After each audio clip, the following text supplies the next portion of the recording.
The November 5th memorial observances at Fort Hood underscored the fact that many people, including soldiers and family members, were dramatically impacted by the shootings of 1 year ago. This next segment of First in the West provides a glimpse of that impact on Division West soldiers and those they train.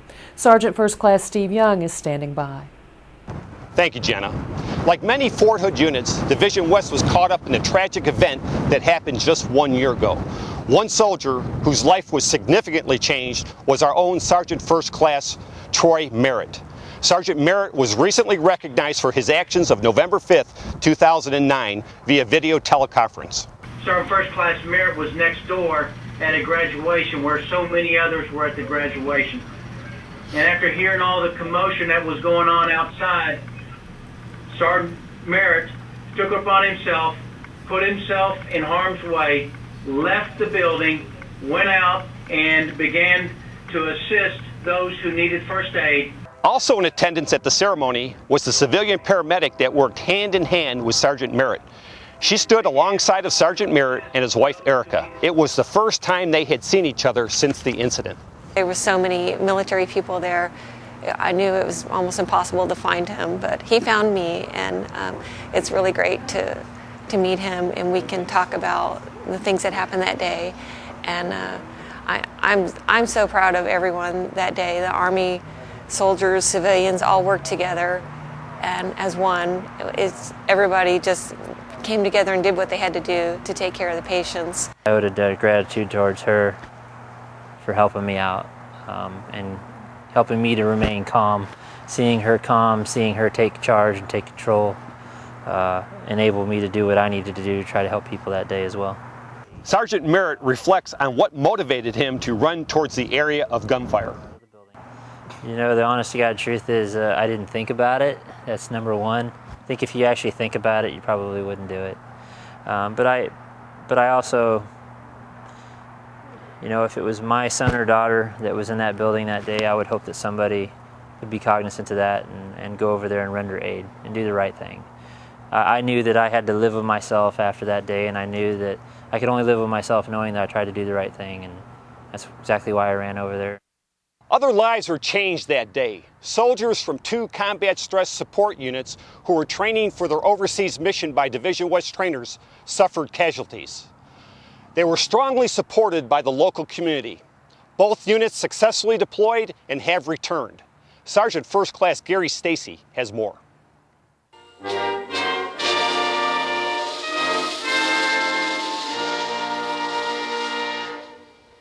The passage of time allows for reflection, and 1 year following the massacre of our soldiers on Fort Hood helps frame the event and its aftermath firmly in our minds.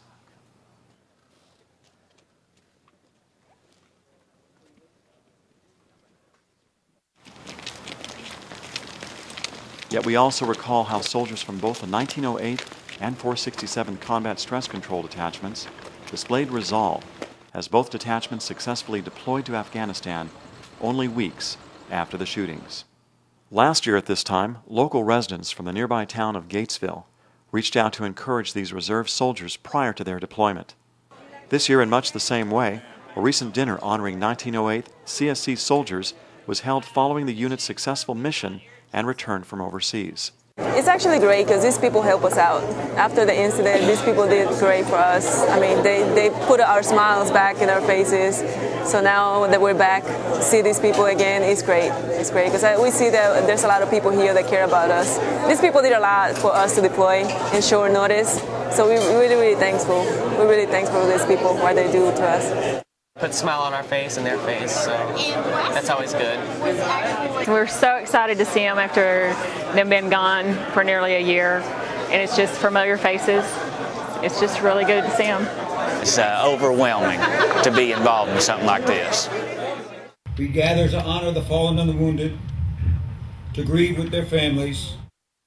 This year's memorial ceremony touched a lot of lives. So many loved ones and families were impacted. Yet with time comes perspective. It would have been a discredit if I think we would have scrapped the mission and not went.